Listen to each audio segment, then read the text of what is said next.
स्वरूप माने हैंडीकैप तांकर प्रचेष्टा फल से सारा पृथ्वी रे परिचित होइछु एवं तांको पाखरु योग शिक्षा करी लोक माने रोगमुक्त होउछन्ति जरा व्याधि बार्धक्य ये मध्य घुंची जाउछि।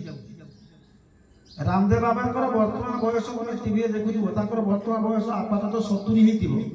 किंतु से जने 25 वर्ष युवक को परास्त कर दे पाछुंती शक्ति ते एते सुस्थ होबार कारण कोन ना हमर योग योग कोन ना आमे निज को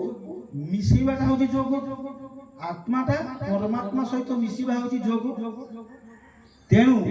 भारतवर्ष जी जुग जुग धरी विभिन्न वैदेशिक शक्ति को परास्त करिछि या शक्ति कोन ना तप कोन जरा तप योग एवं तप तप द्वारा आमे शक्ति को परास्त करि